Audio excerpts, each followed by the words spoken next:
ఇదే అంశానికి సంబంధించి మరిన్ని డీటెయిల్స్ ఇటు మా సత్యబాబు స్పోర్ట్స్ అనలిస్ట్ జూమ్ లో జాయిన్ అవుతున్నారు. సత్యబాబు గారు, ఇటు ఐపీఎల్ 2025 మెగా వేలం ఆసక్తికరంగా సాగుతోంది. సో ఐపీఎల్ లో గత రికార్డులను బద్దలు కొడుతూ ఫ్రాంచైజీలు అంటే ఇటు ఆటగాళ్లపై కోట్లు కుమ్మరిస్తున్నాయి. సో మొత్తంగానే ఆటగాళ్లపై ఇంత మొత్తంలో వెచ్చించడాన్ని ఎలా చూడాలంటారు? గత సంవత్సరం పోతే ఈ సంవత్సరం ఐపీఎల్ లో చాలా అత్యధిక ధరలు పలికాయి. ఎందుకంటే ఇండియన్ ప్లేయర్స్ కి పెరగడం చాలా శుభదాయకం. ఎందుకంటే గత సీజన్ లో చూసినట్టే మిచిల్ స్టార్క్ కి అత్యధిక ధర పలికింది. ఆ రికార్డు మాత్రం మన రిషబ్ పంత్ బదులు కొట్టాడు 27 కోట్లతో. తర్వాత శ్రేయస్ అయ్యర్ కూడా బదులు కొట్టడం జరిగింది. అయితే ఏదేమైనా ఇండియన్ ప్లేయర్స్ మాత్రం ఒక అద్భుతమైన ఆక్షన్ గా చెప్పవచ్చు. సత్యబాబు, ఇటు మొత్తానికి ఇటు ఐపీఎల్ చరిత్రలో కూడా అత్యధిక మొత్తం 27 కోట్లతో అంటే లక్నో సూపర్ జాయింట్స్ రిషబ్ పంత్ ను సొంతం చేసుకుంది కదా, దీన్ని ఎలా చూడాలి? మొత్తంగా పంత్ కోసం ఇంత మొత్తంలో వెచ్చించడానికి గల కారణాలు ఏంటి అంటే ఏం చెప్తారు?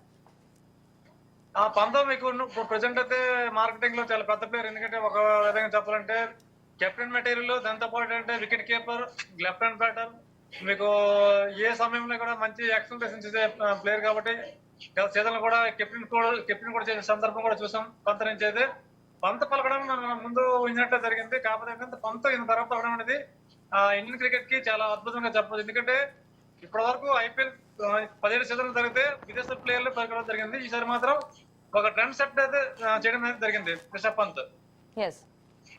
సత్యబాబు, మరి అలాగే ఇటు ఇక శ్రేయస్ అయ్యర్ది కూడా అత్యధిక ధరే కాబట్టి 26 కోట్ల 75 లక్షలతో కూడా పంజాబ్ సొంతం చేసుకుంది. మరి మొత్తానికి ఇటు శ్రేయస్ అయ్యర్ ను కెప్టెన్సీకి దృష్టిలో పెట్టుకునే ఇంత మొత్తంలో పెట్టారు అనుకోవచ్చా? శ్రేయస్ అయ్యర్ కి మాత్రం ఇవ్వచ్చు. ఎందుకంటే Shreyas Iyer last time IPL winning captain KKR కి, అది మర్చిపోకూడదు. ఎందుకంటే గతంలో కూడా ఢిల్లీ డేర్డెవిల్స్ కి, ఢిల్లీ క్యాపిటల్స్ కి కెప్టెన్ చేసే సందర్భం చూసాం. ఎందుకంటే రికీ పాంటింగ్ హయాంలో అతను కూడా మంచి వర్క్ చేశాడు కాబట్టి అక్కడ పంజాబ్ కి కోచ్ కూడా రికీ పాంటింగ్ కాబట్టి ఆ యొక్క కద్దరు కాంబినేషన్ బాగుంటుంది కాబట్టి పంజాబ్ మేబీ ఎక్కువ తీసుకోవడానికి కారణం అదే. ఆల్మోస్ట్ ఎందుకంటే మీకు సెంట్రల్ కాంట్రాక్ట్ కూడా శ్రేయస్ అయ్యర్కి పోయింది. అయితే ఇక్కడ మాత్రం జాక్ పాయింట్ తో మంచి అద్భుతంగా ధర పలకడం మాత్రం చాలా అద్భుతం అని చెప్పవచ్చు. ఎందుకంటే కేకేఆర్ కానీ లాస్ట్ సమయంలో మాత్రం పంజాబ్ మాత్రం దాన్ని దక్కించుకోవడం చాలా అద్భుతంగా చెప్పవచ్చు. ఒక ఆటగాడిగా శ్రేయస్ అయ్యర్ ఎంతవరకు సక్సెస్ అవుతూ వస్తున్నాడు అండ్ ముఖ్యంగా అతని కెప్టెన్సీ గురించి ఏం చెప్తారు? కెప్టెన్సీ లో మీకు సూపర్. ఎందుకంటే శ్రేయస్ అయ్యర్ గతంలో కూడా మీకు రిషబ్ పంత్ ముందు ఢిల్లీ క్యాపిటల్స్ మాత్రం శ్రేయస్ అయ్యర్ చేశాడు. తర్వాత పంత్ తర్వాత రీప్లేస్మెంట్ చేసిన తప్ప. కానీ లాస్ట్ టైం మీరు కూడా చెప్పుకోవచ్చు. ఎందుకంటే లాస్ట్ టైం కూడా మీకు కేకేఆర్ కి విన్నింగ్ కీలక పాత్ర పోజిషన్ చాలా సక్సెస్ఫుల్ అయ్యారు అనమాట. అంటే ఫామ్ లో లేకపోయినప్పుడు కూడా కెప్టెన్ పరంగా అద్భుతమైన నిర్ణయం తీసుకోవడం జరిగింది. ఎప్పటికప్పుడు ఏ బౌలర్ ఎక్కడ ఉపయోగించాలో, బ్యాట్స్మెన్ ఏ విధంగా ఆడించాలో అనేది ఫీల్డ్ లో మాత్రం చాలా చక్కగా ఎగ్జిక్యూట్ చేశాడు. కాబట్టి శ్రేయస్ అయ్యర్ మాత్రం రైట్ పిక్ చెప్పొచ్చు. ఎందుకంటే శ్రేయస్ అయ్యర్ మనం తక్కువ అంటున్నాం. ఎందుకంటే పిల్లలకి బాగా బ్యాటింగ్ చేస్తాడు, నెంబర్ 4 లో బాగా ఆడుతాడు. ఎందుకంటే రైట్ మెటీరియల్.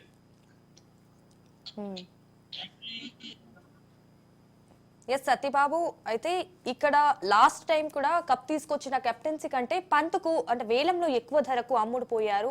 వీరిద్దరి విషయంలో ఈ తేడా అని అంటే ఎలా చూడాలి అంటారు?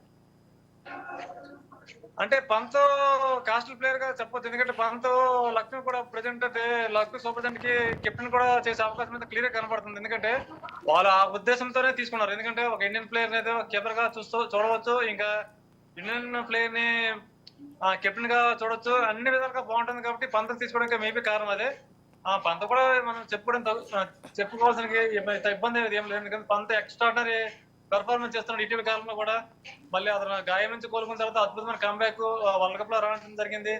ఇంకా ప్రెసెంట్ అయితే టెస్ట్ ఛాంపియన్షిప్ కూడా బాగా రాణిస్తున్నాడు. ఇంకా గత సీజన్ ఐపీఎల్ కూడా బాగా రాణించారు. కాబట్టి పంత్ తీసుకోవడం చాలా కరెక్ట్ డిసిషన్. ప్రెసెంట్ మార్కెట్ లో మాత్రం పంత్ ప్రెసెంట్ అయితే ఎక్స్ట్రాడినరీ కనబడుతున్నాడు. సత్యబాబు, అయితే ఇటు ఫారెన్ ప్లేయర్ అయిన స్టార్క్ గత ఐపీఎల్ లో అంటే 24.75 కోట్ల ధర పలికి రికార్డు క్రియేట్ చేశాడు కదా, కానీ ఈసారి మాత్రం 11.75 కోట్లకు అమ్ముడుపోయాడు. అంటే స్టార్క్ ను ఫ్రాంచైజీ జట్లు ఎలా చూస్తున్నాయి? సో దీనికి స్టార్క్ దూకుడు గతంతో పోలిస్తే తగ్గింది అనుకోవచ్చా? ఆ స్టార్ కి గత సీజన్ లో ఎక్కువ పడడం ఆశ్చర్యంగా కలిగించింది. కానీ ఈ సీజన్ లో మాత్రం 11.75 అనేది ఒక మంచి పిక్ చెప్పవచ్చు. ఎందుకంటే స్టార్ కి మీకు ఎన్నోసార్లు మీకు ఐసీసీ ఈవెంట్స్ లో కానీ బిగ్ మ్యాచ్ ప్లేయర్. ఎందుకంటే గత సీజన్ లో కూడా మీకు కేకేఆర్ కి లాస్ట్ 2 మ్యాచెస్ లో ఆ ప్లే ఆఫ్ 1 లో కానీ ఇంకా ఫైనల్స్ లో కానీ అద్భుతంగా బౌలింగ్ చేసి మ్యాన్ ఆఫ్ ది మ్యాచ్ పొంది కేకేఆర్ విన్నింగ్ లో కీలక పాత్ర పోషించారు మిచిల్ స్టార్క్. మిగతా మ్యాచ్ల్లో ఒత్తిడి గురైనప్పుడు కూడా ఒక ప్లేయర్ ఎప్పుడైతే మీకు ఎక్కువ అమౌంట్ పెడతారో అప్పుడు కొంచెం ప్రెజర్ అయితే గురవుతారు. ఆ యొక్క ప్రెజర్ ని మిచిల్ స్టార్క్ లాస్ట్ టైం చూడడం జరిగింది. ఈసారి మాత్రం స్టార్క్ కి తక్కువ బిడ్ చెప్పొచ్చు, ఎందుకంటే స్టార్క్ 11.75 అయితే మంచి బిడ్, అంత నాట్ బ్యాడ్. కాకపోతే ఏంటంటే Punjab Delhi good pick. Final గా సత్యబాబు, భారత స్పిన్నర్ యుజవేంద్ర చాహల్ కు కూడా పంజాబ్ కింగ్స్ 18 కోట్లకు కొనుగోలు చేసింది. సో దీంతో ఐపీఎల్ వేలం చరిత్రలో అంటే అత్యధిక ధర పలికిన భారత స్పిన్నర్ గా చాహల్ కొత్త చరిత్ర సృష్టించాడు. మరి హైదరాబాద్ 15.75 కోట్ల బిడ్ వేసి వేలాన్ని ఇటు ఆసక్తికరంగా పంజాబ్ 18 కోట్లు వెచ్చించి చాహల్ ను సొంతం చేసుకుంది. సో చాహల్ స్పిన్ మాయాజలం పంజాబ్ కు ఏ మేర ఉపయోగపడుతుందంటారు? యూజే చాలా చక్కడైన మీకు తెలివైన స్పిన్నర్, ఎందుకంటే లెఫ్ట్ హ్యాండ్ స్పిన్నర్. ఎందుకంటే గతంలో కూడా ఆర్సీబీకి ఉండేటప్పుడు కూడా చిన్నస్వామి స్టేడియం అనే స్టేడియంలో పరుగుల వరద కురిసే స్టేడియంలో కూడా చాలా బిగ్ వికెట్ టేకింగ్ గా తీసుకునే ఎబిలిటీ ఉంది చూస్తాం. అయితే లాస్ట్ సీజన్ మీకు రాజస్థాన్ రాయల్స్ కూడా చాలా చక్కగా పెర్ఫార్మ్ చేసాడు. కాకపోతే ఏంటంటే ఈ యొక్క ఐపీఎల్ లో మీకు ఏంటంటే ఇంత ధర పలకడం చాలా గ్రేట్, ఎందుకంటే చాలా తెలివైన బౌలర్ కాబట్టి మీకు మంచి ధర పలికింది. మీకు మేమే రీజన్ ఏంటంటే చాలా ధర పలకడం కారణం ఏంటంటే మీకు మంచి ఫామ్ లో ఉన్నాడు, ఇంకా రన్స్ కెళ్ళినప్పుడు కూడా మంచి వికెట్ తీస్తాడు. లాస్ట్ టైం కూడా పర్పుల్ క్యాప్ ఆల్డర్ కాబట్టి మీకు అదే ఆల్డర్ కాబట్టి మంచి బిగ్గే. సో మొత్తానికి భారత్ పేసర్ మహమ్మద్ షమిని కూడా హైదరాబాద్ ఫ్రాంచైజీ 10 కోట్లకు సొంతం చేసుకుంది. సో షమి ఫేస్ హైదరాబాద్ కు కలిసి వస్తుంది అంటారా? సెమీ ఫేస్ ఇనిషియల్ గా మీకు ఉప్పల్ స్టేడియం లో మీకు ఫస్ట్ పవర్ ప్లే కూడా మంచి స్వింగ్ అవుతుంది కాబట్టి, బౌన్స్ అవుతుంది కాబట్టి షమి సూటబుల్ కండిషన్స్. మీకు స్టార్టింగ్ లో కూడా స్వింగ్ చేయగలడు, రివర్స్ స్వింగ్ చేయగలడు, మధ్యలో కూడా షమి తీసుకోవడం చాలా మంచి పిక్. ఎందుకంటే షమి ఉప్పల మైదానంలో కానీ మిగతా మైదానంలో కానీ చాలా చక్కగా బౌలింగ్ చేస్తారు. ఎందుకంటే షమి ఒక డేంజరస్ బౌలర్ గా మారుతారు కాబట్టి good pick SRS Hyderabad. Shami విషయంలో మనం చెప్పుకోవాల్సిన విషయం మీద ఏమి లేదు. లాస్ట్ సీజన్ లో కూడా చక్కగా రాణించిన షమి అయితే ఈ సీజన్ లో కూడా ఎస్ఆర్ఎస్ ఏ విధంగా రాణిస్తుంది, చాలా బిగ్ అసెట్ గా మారుతుంది. SRS good pick Mohammed Shami. So ముఖ్యంగా ఈ ఐపీఎల్ వేలంలో అంటే భారత క్రికెటర్లకు కూడా ఫ్రాంచైజీలు కాసుల వర్షం కురిపిస్తున్నాయి. సో మొత్తానికి గతంలో ఫారిన్ ఆటగాళ్లను ఎక్కువ మొత్తంలో పోటీ పడి తీసుకునే వాళ్ళు, ఇప్పుడు ఆ విధానం ఇప్పుడు చేంజ్ అయింది అనుకోవచ్చా? డెఫినెట్లీ 100% అండి. ఎందుకంటే గతంతో పోలిస్తే ఈ సంవత్సరం మాత్రం ఎక్కువ టాప్ 10 లో మాత్రం కనీసం 8 నుంచి 7 ప్లేయర్స్ ఇండియన్ ప్లేయర్స్ ఉన్నారు. ఎక్కువ ఇండియన్ ప్లేయర్స్ కే బీట్ జరిగింది. పందకైతే 27 కోర్స్ గానీ, శ్రేయస్ కి 26.75 కానీ, వెంకటేశ్వరికి 23.75. ఇమేజినర్ వెంకటేశ్వరికి ఇంత ధర పడుతుంది ఎవరు ఎక్స్పెక్ట్ చేయరు, ఎందుకంటే ఒక ఆల్రౌండర్. ఇంకా హర్షదీప్ సింగ్ 18 కోర్స్ కానీ, చహాల్ 18 కోర్స్ కానీ, కేఎల్ రాహుల్ 14 కోర్స్ కానీ, సిరాజ్ 12.25, ఇంకా షమి 10 కోర్స్. అంటే ఆల్మోస్ట్ మీకు 10+ కోర్స్ పైగా మన ఇండియన్ ప్లేయర్స్ తగ్గడం చాలా సంతోషకరం. ఎందుకంటే ఒక ఇక్కడ ఐపీఎల్ ఆడితే ఆల్మోస్ట్ కెరీర్ సెటిల్ అయిపోయింది ఏ ప్లేయర్ కైనా. అటు మంచి బిడ్ అయితే చూస్తున్నాం.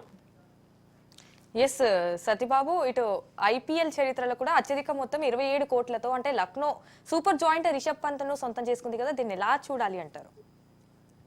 లక్నో ఫ్యాన్ బేస్ కూడా ఏర్పడుతుంది. ఇప్పుడు పంత్ ఎప్పుడైతే చేరాడో లక్నోకి ఆ ఫ్యాన్ బేస్ అంతా లక్నో వైపు చేరుతుంది.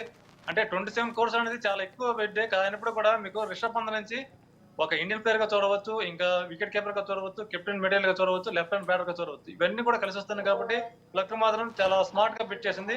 Pant is coastal player.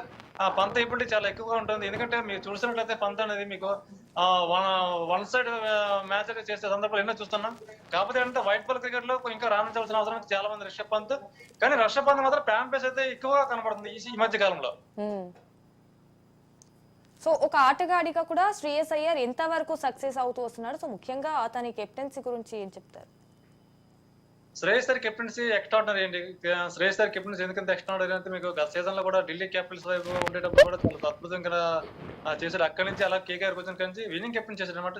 Winning captain last time KKR ని నిలబడిన కీలక పాత్ర పోషించాడు. ఎందుకంటే శ్రేయస్ అయ్యర్ లాస్ట్ టైం ఆడుకున్నప్పుడు కూడా సరైన డిసిజన్ తీసుకోవడం జరిగింది. చాలా తక్కువ రైట్ టైం లో డిసిజన్ చేయగలడు. ఎందుకంటే మీకు స్పిన్నర్లకి బాగా ఆడతారు, ఇంకా కండిషన్స్ బాగా సూటబుల్ గా ఆడే సందర్భం ఉంది. ఇంకా వరల్డ్ కప్ లో కూడా మీరు చూసినట్టయితే శ్రేయస్ అయ్యర్ పర్ఫార్మెన్స్ చాలా అద్భుతంగా 4+ పైగా స్కోర్ చేశారు శ్రేయస్ అయ్యర్ అక్కడే నెంబర్ 4 లో వచ్చి. అంటే చాలా అద్భుతంగా ఆడుతుంది శ్రేయస్ అయ్యర్. కాకపోతే ఏంటంటే మీకు శ్రేయస్ అయ్యర్ కొంచెం ఇటీవల కాలంలో మీకు ఒక సెంట్రల్ కాంట్రాక్ట్ మిస్ అయింది కాబట్టి మిస్ అవ్వడం అనేది ఇక్కడ ఆ లోటుని ఇక్కడ మాత్రం పోల్చడం జరిగింది. ఏదైతే విధంగా శ్రేయస్ అయ్యర్ మాత్రం ఆ కెప్టెన్సీ మాత్రం చాలా బాగుంటుంది. శ్రేయస్ అయ్యర్ కెప్టెన్సీ మనం చాలా మెచ్చుకోవాలి. ఎందుకంటే సరైన టాలెంట్ ఐడెంటిఫికేషన్ యొక్క బిడ్డతనం బాగా లభించింది చెప్పవచ్చు.